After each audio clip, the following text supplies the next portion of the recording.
FILIPE Morais' deflected effort consigned Swindon Town to a 1-0 home defeat to Crawley Town on Saturday and saw their wretched record against the Red Devils continue into a ninth game.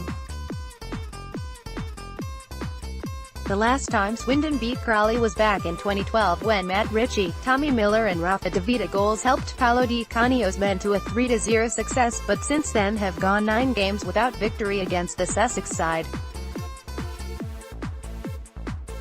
As a result of the defeat, Swindon dropped to 12th in the League Two table, having missed a golden opportunity to make up ground on the playoff chasers. Only one team between 11th and Milton Keynes Dons in 6th picked up any points as the weekend.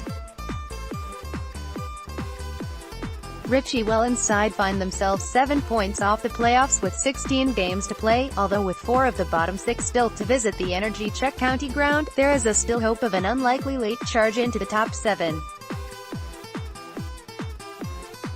But if that is to happen, Wellens will have to find a way to beat struggling teams at home. Since the start of the season, Swindon have consistently failed to win games at home against what could be considered as weaker opposition. The biggest problem for Wellens' men seems to be that they are unable to find a way past teams that are happy to stay compact and settle for hitting Swindon on the counterattack. Unless the inconsistencies that have blighted Town's campaign so far disappear quickly, Wellens will be preparing for another long season in the bottom tier of the Football League. Saturday became another example of Swindon's up-and-down performances under Wellens. Despite starting brightly, without creating too much in the way of chances, Swindon still found themselves heading into the break behind. After a couple of late corners in first-half stoppage time, Morais peeled away from his marker and a double deflection off the centre-back pairing of Tom Broadbent and Luke Wolfenden helped his powerful volley squirm over the line. It was indicative of Swindon's luck of late.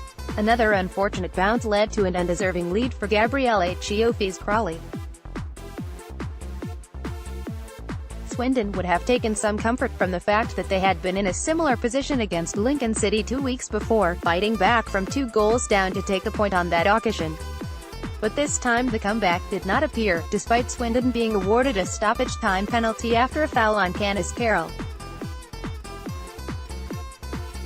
Pesci Anderson stepped up from 12 yards, but visiting goalkeeper Glenn Morris stretched to his right to deny Swindon a share of the spoils. Wellens named an unchanged side to the one that took all 3 points away from Prenton Park last Saturday against Tranmere Rovers. Broadbent was handed a home debut in the heart of defence, while Ali Koike was given his first start at the county ground. The home side started brightly and began knocking the ball about with a confidence that has rarely been seen in recent months. Michael Doughty had an early free kick blocked, but chances were at a premium in the opening 20 minutes.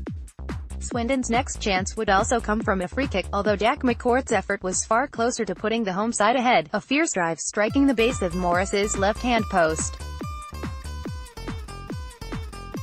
A minute later, the visitors could have gone ahead themselves.